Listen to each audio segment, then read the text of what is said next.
My son, Robbie, had been going through a rough patch.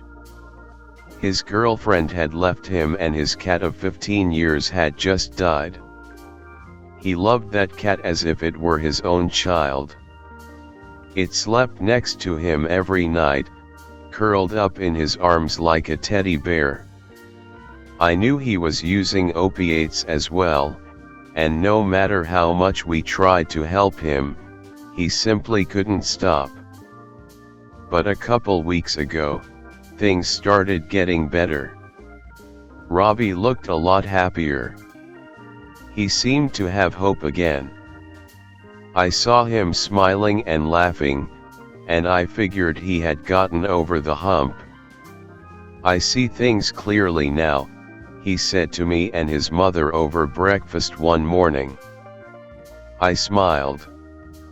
"That's good. Suffering makes you a stronger man," I said. "No great man has ever lived without great suffering to first harden him." He nodded. I went to bed early, confident that things were looking up.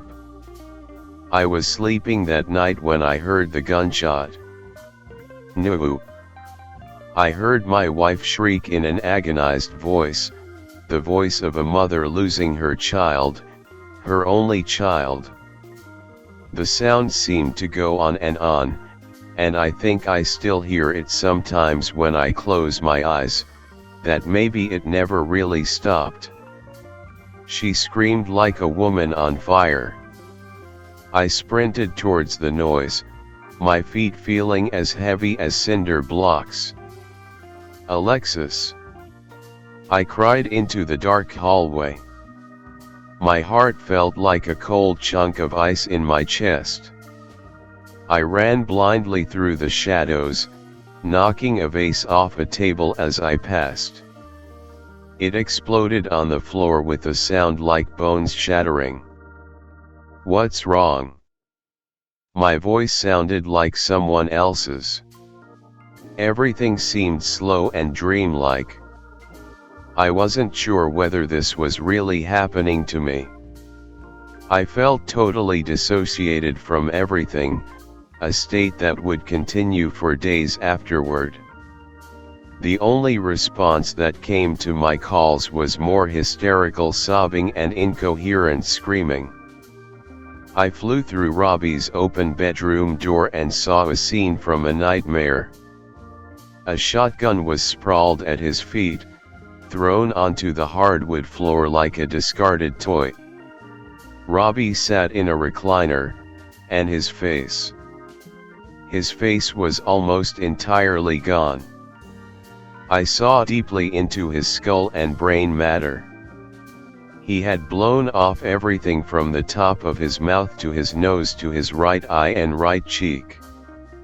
His forehead had imploded like a smashed pumpkin.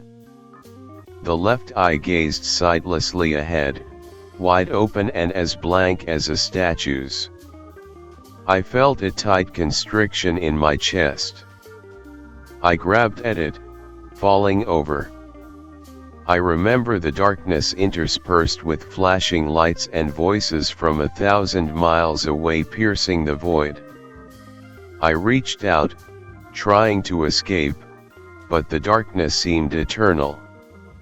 I woke up in the hospital surrounded by the sounds of beeping machines and soft footsteps. I opened my eyes and found myself in a hospital bed. A few minutes later, a doctor came in and told me I had suffered a mild heart attack and would undoubtedly have some permanent heart damage. However, my wife, even though physically unscathed, was in even worse shape. I remember walking to the psychiatric ward a few days later. My heart still felt tight and constricted as if the cage of bones around it had clenched down with their finger-like ribs. The nurse was a large woman dressed in faded green scrubs and had a face like a tired weasel. Her brown eyes looked out at me from drooping facial features. Her many chins wriggled and danced as she led me through the hallways of madness. I passed by a schizophrenic man in his early 20s. He talked to himself, walking in circles. He reminded me of people I had seen on bad acid trips, except his trip never ended. I saw the birds, green birds in the mountains. Sightless eyes are green too, why do they always drink from the poisoned stream? A lunatic god with sightless eyes, I see. I passed on by, extremely interested. I wanted to ask the young man more, but the nurse kept hurrying me along, and then I remembered the grim circumstances I was actually there for. My wife was in the room at the end of the hall. It was Spartan.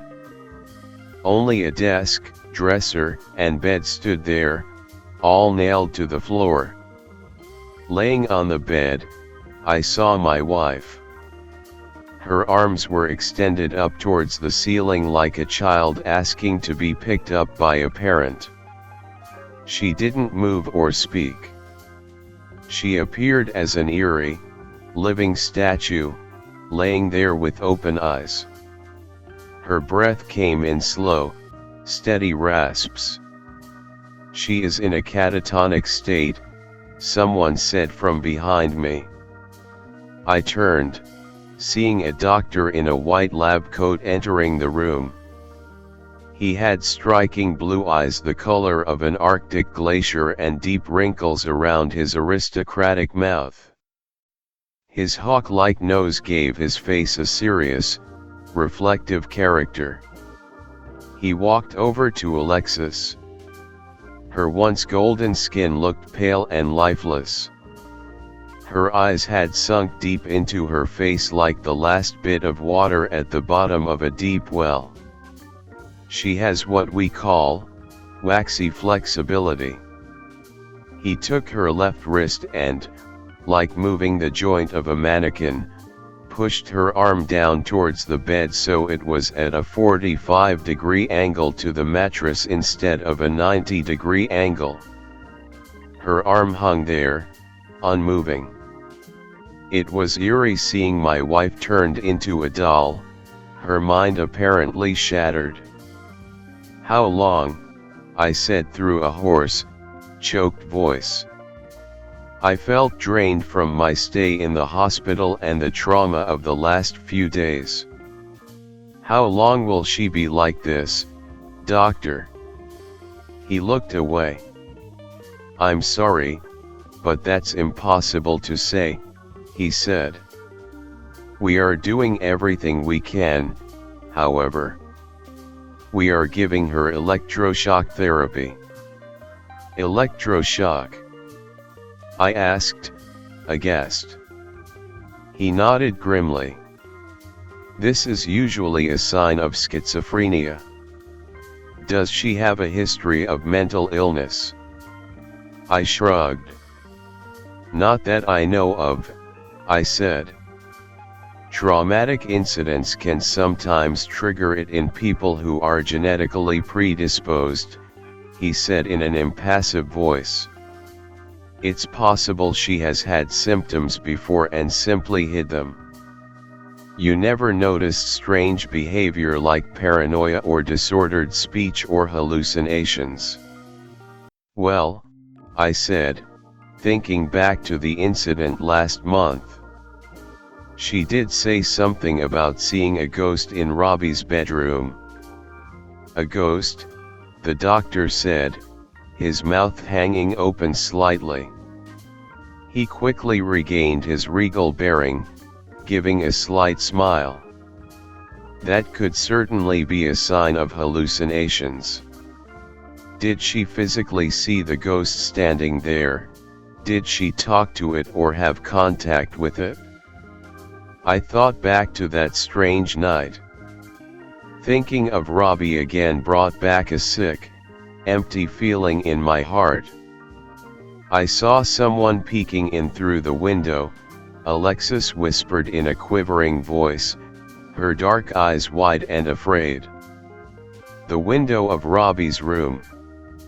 I jumped up from the chair, taking out my phone and keeping 911 on the screen, so that I could press send and start the call immediately if necessary. I ran into the master bedroom, pulling clothes up from my dresser to reveal the rifle hidden there underneath. It was a beautiful gun, a Springfield 2020 Redline. I always kept it loaded in case of an intruder. Taking it out, I flicked off the safety and, with my phone screen still turned on in my pocket, sprinted into Robbie's room. Robbie's room was on the 3rd floor, but I never second-guessed Alexis. She was brutally honest, almost to the point of absurdity. She wouldn't even use her sick time at work unless she was actually sick, because she felt bad about lying to her manager. So when she said something, I instantly believed it. My mind raced. I wondered if someone had a ladder against the side of the house and was trying to break in. It was the only thing that made sense, after all, unless Jesus had decided to descend back down from the clouds and fly around for a while. I looked in Robbie's empty room. For a moment, I thought I saw something skeletal peeking over the edge of the sill. It seemed to have eyes like a possum caught in the headlights, glowing an eerie cataract white. I thought I caught a glimpse of writhing snakes twisting lazily in the breeze, their eyes open and mouths tightly pressed together as if in expressions of disapproval. I blinked and found the window empty. I strode over and looked down, seeing nothing. I went back and told Alexis there was nothing there. Her lithe body felt light and free as I wrapped my arms around her, hugging her. She began to cry, her shaking chest pressed tight to mine. After getting home from visiting Alexis in the psychiatric ward, I found myself alone in the sprawling house. It felt eerie. My footsteps seemed to echo far too loudly in my ears. I had decided to investigate Robbie's room. In the silence, I could always hear my own damaged heart, each beat like a sand grain in an hourglass flowing toward death. But perhaps that was a good thing. Perhaps I would see my mother and father again, my grandparents, my old dog, my son, and all the others I had lost. I remembered a story my friend Angela had told me after she had converted to Buddhism. She had lost her daughter in a drunk driving crash a few years earlier. She had started to lose her mind in worsening waves of depression, anxiety, and suicidal ideation. Yet a few months later, when I had talked to her, I found her eyes bright and her mind recovered. She had the look of a true fanatic, yet she also emanated a peace I had rarely seen. She told me a story I would never forget. The Buddha once had a similar case in the ancient scriptures. A woman had gone mad with grief over the loss of her only son.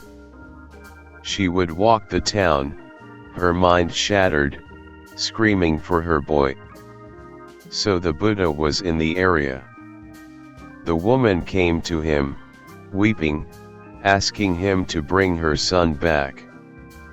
The Buddha said he would bring her son back, but that he needed her to find an ingredient for the ritual first. She had to find a grain of rice from a house that had never lost a loved one. She wandered the area, asking every person she could find if they had never lost a loved one. But they all told her, "No, I lost a mother, a father, a brother, a sister, a son, a daughter. The woman went back to the Buddha and told him she could not find a single house where death and loss had not taken place. She began to realize that death and suffering was universal for all beings in every moment, and her mind began to clear. So it is, the Buddha said, so it is. Grief, suffering, lamentation and stress come from one who is dear, from those who we love. But true bliss comes from not clinging, from not craving, from non-attachment to all things. Taking a deep breath, I pushed open the freshly painted white door to Robbie's room. The place looked Spartan now. The blood and gore had stained many of his possessions. I had a professional cleaning company come in and throw them away. The hardwood floors had also been ripped up and replaced in the worst areas where massive puddles of blood had dripped through the cracks. Tears came to my eyes. I inhaled for a long moment, blinking my eyes fast to try to clear them. I saw his notebooks on a bookshelf in the corner. I went over, looking through them until I found a slim, black volume titled, Diary. As I flipped to the first page, a drawing of Robbie sleeping as something hideous with melting skin and glowing eyes lay next to him. This abomination wasn't sleeping, however. It stared right at Robbie with excited, lidless eyes and grinned. Next to it, I saw some verses scrawled in Robbie's spiky, copper-plate handwriting. It was an old poem written by one of his favorite poets, Gene Jones. I had heard Robbie recite it from memory a while back, and it had given me the creeps. On top of the page stood the title in large, slashing letters, "The Angel of Death sleeps beside me." At night, her black hair, and dark eyes stare at me like photographs I have. Hanging from the wall, she is a skull. Grinning constantly at me, she is smiling. And her eyes flash every time she stares at me. I am in love with her. I want to go where she goes. Where normal women can never go. The place where we all meet in the end. The harvest ground, the wet, cold earth. There is tiredness to this land. And everything in me feels it. From the way I pour sugar in my coffee. Every morning to the time it takes for me to close my eyes and remember nothing. Everything is nothing to that smile you have, though. I want to go and find out where it comes from. Show me. I sat on the couch in the living room, looking at the empty ashtray sitting on the table. One doctor with a face like a shriveled grape had told me I needed to quit smoking. His ancient eyes looked like chips of flat sapphire as he reiterated over and over how lucky I was that my heart attack was mild and didn't require surgery. Instead, they had given me aspirin, nitroglycerin, morphine, and blood thinners. Though the damage to my heart was permanent, it was fairly minor, but he stated that if I kept smoking a couple packs a day and not exercising, it would very likely be serious or even fatal next time. I sighed, nervously taking some nicotine gum and chewing it as Robbie's journal lay on the coffee table in front of me. Its cover looked shiny and dangerous like the black skin of some venomous centipede. Steeling myself, I opened it and continued reading. "She comes in different forms," he had written, and that was very nearly the last thing he had written in the entire diary. All of the unlined pages had drawings after that. He was a very talented artist, and I had often encouraged him to continue drawing and painting. The first drawing showed a van. Its headlights looked like staring, cataract-covered eyes. In its interior, teeth hung down from the ceiling, dripping saliva. More razor-sharp fangs stuck up from the floor. A couple and a young child sat huddled in the back seat, their mouths opened in silent screams as the back of the van had started to crush and close in on the family. I flipped to the next one. It showed an abomination hovering over the ground, its shadow reaching out like prodding fingers behind it. Its head was twisted around backwards, so that I couldn't see its face. It had giant, reptilian wings stretching out on both sides of its body like the wings of a bat, spiky and sharp and framed with narrow, curving bones. It wore a shimmering black robe and had dozens of eels or snakes growing out of its skull. Each of them had dead, white eyes and sharp, dripping fangs. Sickened, I kept flipping, finding more and more disturbing images. Finally, I got to the last page. I saw what might have been a self-portrait of Robbie, but everything looked wrong. His teeth were colored black. His eyes shone like polished silver, full of sadistic glee and lunacy. The fingernails had become dark talons. A forked tongue peeked out through the thin lips. Underneath, in small letters, he had written, "The angel of death is a scream wrapped up in a dark, sickly thing. She is eternity." I couldn't sleep that night. I stood pacing, watching TV and chewing nicotine gum. I wanted a cigarette very badly. I kept thinking of my wife, wondering if she had woken up from her catatonic state yet. A small voice in the back of my head wondered if she would ever wake up from it, but I quickly banished it to the darkness of my subconscious. At 3:33 a.m., I heard a crashing sound at the front door. I jumped, sending my water glass shattering on the floor. It sounded as if someone had taken a sledgehammer to the door. The wood bowed inwards as if it were made of cardboard. Another knock came, sending deep cracks skittering through it like the fault lines of an earthquake. I got up from the living room couch and ran upstairs, grabbing my rifle and some extra magazines. A minute later, the third knock came, and I heard the wood give a tortured shriek as the door splintered into 1,000 pieces far below. My breath caught in my throat.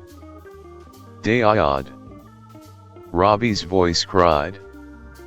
It sounded sickly and diseased as if he had been gargling with razor blades. His voice came out distorted and eerie, but I still recognized the voice as my son's. I didn't answer. I hid in the master bedroom with the door locked and the rifle pointed straight at it.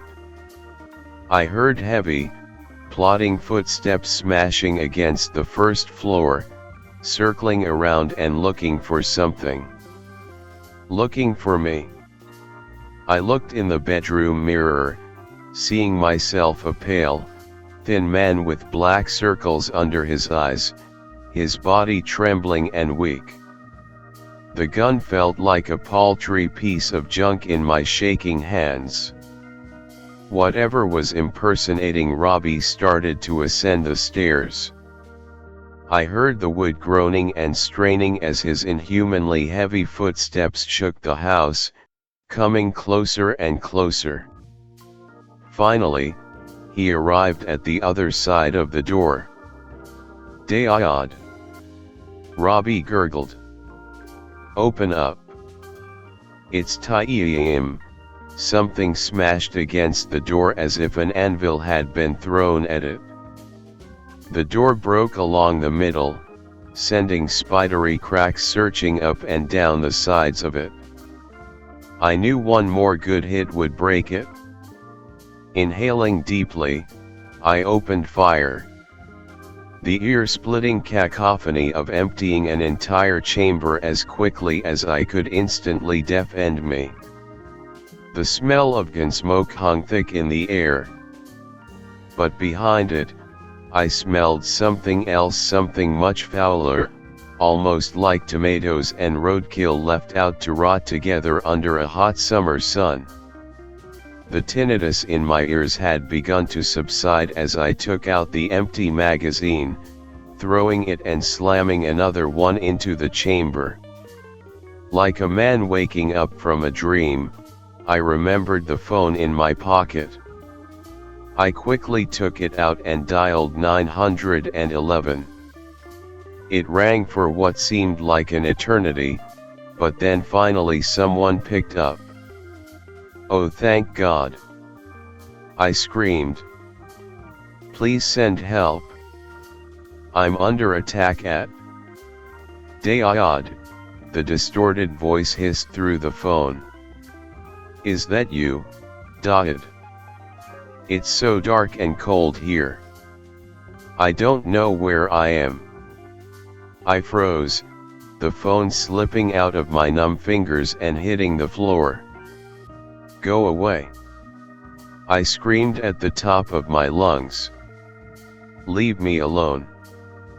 I could feel my heart tightening, and anxiety rising in my chest.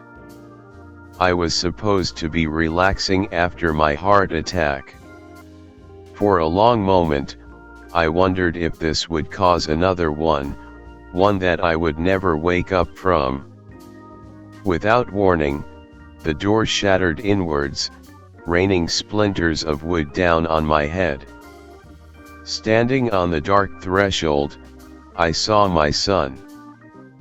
But his eyes were white and covered in pale cataracts. He grinned, showing a mouthful of black teeth. I saw a forked, blood-red tongue in that horrible face. He oozed over the threshold. I was too stunned to react for a long moment. Abruptly, he ran at me, his mouth opening far too wide as if the tendons and ligaments in his jaw had been sliced. The snake-like tongue flicked from his unhinged mouth, a hissing emanating from deep in his chest. The smell of rotting meat became overwhelming. I raised the gun, but he smashed into me at full speed. The rifle went sliding under the bed. Unbalanced, I fell on my back, my arms pinwheeling. Gnashing his obsidian teeth, he landed on top of me. He bit at the air like a rabid dog. I had my elbow against his neck, but his strength seemed overwhelming. He slowly lowered his gnashing, biting mouth towards my face. The smell from his breath nearly made me sick, a rank odor of sulfur and infected wounds and fetid swamps. I couldn't fight his strength as he came within inches of my face. I tried to pull away, wrenching my neck to the side. In a blur, he snapped down and his jaw slammed together with a sound like a pistol going off. I felt a cold, searing pain where my right ear used to be. Warm blood gushed out of the wound. With a spike of adrenaline, I reached into my pocket with my left hand and grabbed my house key.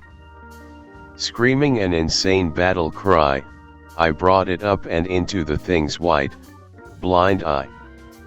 The eye exploded. Something cold and squirming with maggots ran over my fingers. The creature pulled back suddenly, and I used the movement to my advantage, pushing at it with all of my strength. He fell off me and I jumped up, my adrenaline spiking. Blood continued to soak my shirt as I ran out of the house.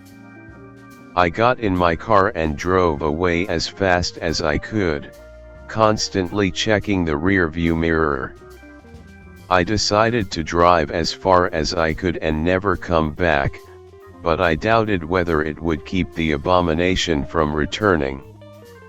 The winter wind whipped over the empty streets as I fled, blowing flakes of ice and snow across the dead earth. Covered in blood and shell-shocked, I listened as it howled with the cold agonies and unheard voices of the damned.